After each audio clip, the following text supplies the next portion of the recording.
Hey everyone, स्वागत है आप सभी का स्टडी हो रहा चैनल पर। तो आज का जो हमारा टॉपिक है वो मोस्ट इम्पोर्टेंट टॉपिक है किसी भी एग्जाम और करंट अफेयर से रिलेटेड, वेस्ट बंगाल इलेक्शन 2026। हाँ, तो आप सभी जानते हैं कि 15 साल के बाद वेस्ट बंगाल में राजनीति में सबसे बड़ा बदलाव देखने को मिला है। बीजेपी ने अपनी बंगाल में सरकार बना ली है, सीएम भी चूज कर लिए हैं जिनका नाम है शुभेंदु अधिकारी। पर ऐसा आखिर ऐसा क्या हुआ जिससे इतने सालों की टीएमसी की जो सत्ता है उसे छिन गई और इतने ज्यादा सीट्स के अंतर में। तो चलिए देखते हैं वही सारी चीजें। सबसे पहले हम वेस्ट बंगाल के बेसिक फैक्ट्स कवर करेंगे, उसके बाद टीएमसी की हिस्ट्री जानेंगे, इसके बाद हम देखेंगे कि किस किस पॉलिटिकल एजेंडा को लेकर बीजेपी जो है इलेक्शन जीत पाई। तो चलिए वेस्ट बंगाल के बेसिक फैक्ट्स पे फोकस करते हैं। कैपिटल है कोलकाता, असेंबली सीट्स है 294 जो है असेंबली सीट्स हैं। अब किसी भी इलेक्शन के, किसी भी स्टेट के इलेक्शन के बारे में हम अगर बात कर रहे हैं तो हमें पता होना चाहिए कि असेंबली सीट्स कितनी है उस स्टेट में। इसके बाद जो मेजोरिटी मार्क है वो 148 सीट्स का है। अगर कोई भी पार्टी को मेजोरिटी लानी है तो 148 सीट्स में मेजोरिटी आ सकती है। इसके बाद एक्स सीएम जो है ममता बनर्जी रही हैं। कल ही 9 मई को शुभेंदु अधिकारी ने शपथ ले ली है सीएम की, तो ममता बनर्जी एक्स सीएम हो गए। मेजर पार्टी कौन कौन सी है? तो 4 मेजर पार्टी हैं बंगाल में। टीएमसी हुई जिसकी ममता बनर्जी हैं, Bharatiya Janata party BJP, Indian national Congress, इसके बाद कम्युनिस्ट पार्टी ऑफ इंडिया या फिर मार्क्सिस्ट भी बोला जाता है। नेक्स्ट पे देखते हैं बंगाल पॉलिटिकल हिस्ट्री या पॉलिटिक्स हिस्ट्री क्या रही है बंगाल की। तो 1947 इंडिपेंडेंस के बाद जो पश्चिम बंगाल रहा है वो कांग्रेस के प्रभाव में ही रहा है और कांग्रेस ही रूल करती रही है।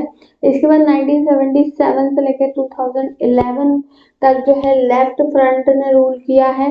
किसने रूल किया है? तो लेफ्ट फ्रंट ने रूल किया है। लगातार 34 वर्षों तक शासन रहा है लेफ्ट फ्रंट का। इसके बाद 2011 में जो है ममता बनर्जी ने एंड किया। 34 वर्षों का जो रूल था लेफ्ट फ्रंट का उसको खत्म किया और अपनी पार्टी जो जिसका नाम है ऑल इंडिया तृणमूल कांग्रेस, उसको एक नारा दिया जो नारा था माँ माटी मानुष। क्या नारा था? याद रखिए, माँ माटी और मानुष। इसके बाद 2021 इलेक्शन में टीएमसी ने कितने, ये भी याद करना जरूरी है, कितने सीट्स आई थी? तो 213 सीट्स बीजेपी की टीएमसी की थी और 77 सीट्स जो है वो बीजेपी को आई थी। कांग्रेस और लेफ्ट का जो परफॉर्मेंस है वो बहुत वीक रहा है। इसके बाद नेक्स्ट पे देखते हैं इम्पोर्टेंट प्रॉब्लम क्या रही है टीएमसी रूल में। अब प्रॉब्लम पता होना जरूरी है। अगर कोई गवर्नमेंट इतने सालों से राज कर रही है और एकदम से जो है वो इतनी बुरी तरीके से हारती है तो मतलब बहुत ज्यादा प्रॉब्लम्स रही हैं उस गवर्नमेंट में। सबसे पहले तो करप्शन के एलिगेशन लगते रहे हैं टीएमसी पे। सबसे बड़ा जो करप्शन था वो एसएससी स्कैम था, शिक्षा भर्ती घोटाला हुआ। इसके बाद कोयला और पशु तस्करी भी, इससे भी जुड़ा हुआ जो है एलिगेशन लगे थे टीएमसी पे, कोल एंड केटल स्मगलिंग पे।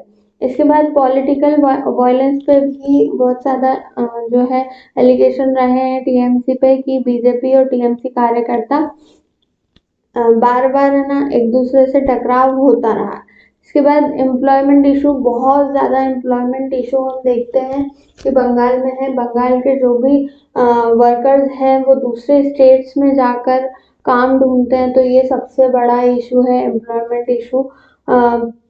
युवा जो है वो बेरोजगार है। इसके बाद border and illegal immigration, immigration बहुत ज्यादा हो रहा है बिकॉज जो बांग्लादेश सीमा से लगे होने के कारण जो है बहुत ज्यादा बांग्लादेशी जो है इंडिया में घुसपैठ कर रहे हैं, तो इलीगल इमिग्रेशन बहुत ज्यादा हो रहा था टीएमसी के टाइम पे। इसके बाद एंटी इंक्यूबेंसी, इंक्यूबेंसी का मतलब होता है जो लगातार सरकार चल रही है तो अब जो है जनता चाहती है कि उन्हें कुछ नया मिले, कुछ परिवर्तन मिले। तो 15 वर्षों के शासन के बाद जनता में परिवर्तन की मांग बढ़ने लगी थी। नेक्स्ट पे चलते हैं, what are the reasons of BJP come back in Bengal. तो रीजन क्या क्या है, देखो प्रॉब्लम टीएमसी के साथ देख लिया हमने कि क्या क्या प्रॉब्लम थे टीएमसी गवर्नमेंट के टाइम पे। इसके बाद क्या क्या रीजंस रहे हैं बीजेपी कम बैक के। हिंदू वोट कंसोलिडेशन रहा है, हिंदूज ऑलमोस्ट जो है बीजेपी के तरफ वोट्स दिए हैं, वहां पे हिंदू मेजोरिटी ने। इसके बाद स्ट्रॉन्ग नेशनलिज्म कैंपेन, जो बीजेपी है उन्होंने अपना नेशनलिज्म कैंपेन बहुत ज्यादा स्ट्रॉन्ग रखा। इसके बाद बॉर्डर सिक्योरिटी इशू, जो बांग्लादेश बॉर्डर सिक्योरिटी इशू है उसको अपने कैंपेन का बहुत बड़ा टॉपिक रखा। कैंपेन का बहुत बड़ा हिस्सा था बॉर्डर सिक्योरिटी इशू। इसके बाद करप्शन एलिगेशन अगेंस्ट टीएमसी हमने ऑलरेडी देख चुके हैं कि टीएमसी पे बहुत ज्यादा करप्शन के एलिगेशंस लगे हुए थे, इस कारण से भी जनता जो है वो नए किसी को चाहती थी अपने स्टेट में। इसके बाद central leadership support, obviously BJP government है सेंट्रल में, इससे बहुत बड़ा फायदा बीजेपी को ऑलरेडी हुआ है बंगाल इलेक्शंस में। नेक्स्ट पे देखते हैं इलेक्शन रिजल्ट्स क्या क्या रहे। तो टोटल सीट जो थी वो 294 ऑलरेडी देख लिया अपन ने असेंबली में, कोलकाता की असेंबली में मेजोरिटी 148 मेजोरिटी होती है। बीजेपी ने जो सीटें ली हैं वो 207 सीटें हैं और टीएमसी की 80 सीटें हैं। ममता बनर्जी की जो डिफीट है उसके बारे में देख लेते हैं। तो ममता बनर्जी को भानुपुर सीट से शुभेंदु अधिकारी ने हराया। कहाँ से हराया, तो भवानीपुर सीट से हराया है। कौन ने, शुभेंदु अधिकारी ने हराया है। कौन को, ममता बनर्जी को हराया है। कितने वोट से हराया है, तो 15,105 वोटों से।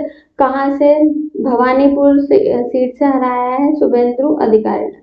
नेक्स्ट पे देखते हैं अब शुभेंदु अधिकारी के बारे में देखते हैं। Who has become new CM of Bengal. तो शुभेंदु अधिकारी, ये जो है ये शुभेंदु अधिकारी जी की फोटो है। इसके बाद इनके बर्थ के बारे में थोड़ी पर्सनल डिटेल देख लेते हैं। बर्थ हुआ 1970 में। स्ट्रॉन्ग बेस रहा है ईस्ट मिदनापुर। इसके बाद फादर जो है इनका नाम शिशिर अधिकारी है, जो कि ऑलरेडी सीनियर पॉलिटिशियन रह चुके हैं। फिर इसके बाद बीजेपी लेजिस्लेचर पार्टी के जो लीडर है इनको इलेक्ट किया गया है बीजेपी लेजिस्लेचर पार्टी के लीडर के तौर पे। कब इलेक्ट किया गया, तो 8 मई 2026 को।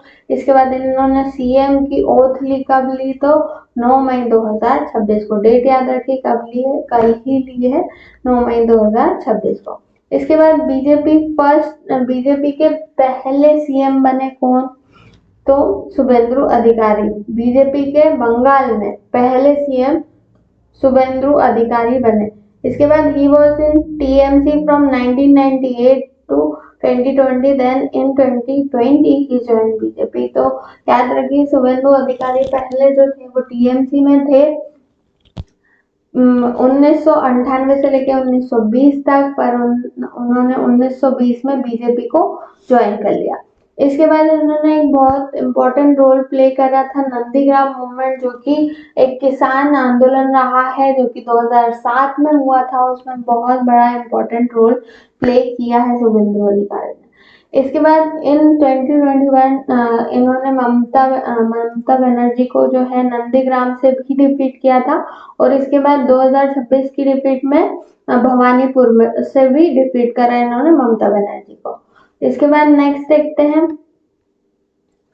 बंगाल इलेक्शन 2026 के इम्पोर्टेंट इश्यूज। तो वही इश्यूज इम्पोर्टेंट है। सबसे पहले करप्शन के कारण टीएमसी जो है हार गई है। इसके बाद वुमन सेफ्टी बहुत बड़ा इशू रहा है टीएमसी के टाइम पे। बॉर्डर इश्यूज बहुत बड़ा इशू रहा है। इलीगल इमिग्रेशन हो रहा था बांग्लादेश से बहुत ज्यादा। इसके बाद अनएम्प्लॉयमेंट बहुत ज्यादा जो है फेस करना पड़ रहा था यूथ को। पॉलिटिकल वायलेंस बढ़ रहा था बिकॉज टीएमसी दूसरी पॉलिटिकल पार्टीज को बहुत ज्यादा सप्रेस करने की कोशिश कर रही थी। इसके बाद हिंदू मुस्लिम पोलराइजेशन बहुत ज़्यादा बढ़ गया था, कास्ट मतलब हिंदू मुस्लिम बहुत ज़्यादा हो रहा था वहाँ पे। इसके बाद वेलफेयर स्कीम्स बहुत ही बुरी तरीके से इसका जो है इम्प्लीमेंटेशन किया जा रहा था, कोई भी वेलफेयर स्कीम्स का। इसी के कारण जो है टीएमसी इस इलेक्शंस में हार गई है। यही मेन जो है टॉपिक्स रहे हैं, इश्यूज रहे हैं टीएमसी के हार के। इसके बाद thank you for watching the video. ये लेक्चर यहीं तक खत्म होता है। तो हमने सारी चीजें देख ली हैं कि टीएमसी किस रीजन से, मेन क्या इश्यूज थे टीएमसी गवर्नमेंट में, इस कारण से यही कारण है बीजेपी का जीतना, क्योंकि उन्होंने अपने कैंपेन में इन्हीं टॉपिक्स को उठाया। और कौन बना बीजेपी के पहले सीएम, कौन बने बंगाल में, ये सारी चीजें देखी। और बंगाल की पॉलिटिकल हिस्ट्री के बारे में भी आज जाना। तो thank you for watching the video. आप और भी लेक्चर्स मेरे देख सकते हैं। मॉडर्न हिस्ट्री के अनरिटन नोट्स भी स्टार्ट करे हैं मैंने। करंट अफेयर के ऑलरेडी मैं करंट अफेयर के फैक्ट्स भी समझाती हूँ और एमसीक्यूज भी डालती रहती हूँ। तो thank you for watching the video. मिलते हैं नेक्स्ट लेक्चर में और भी अच्छे टॉपिक के साथ।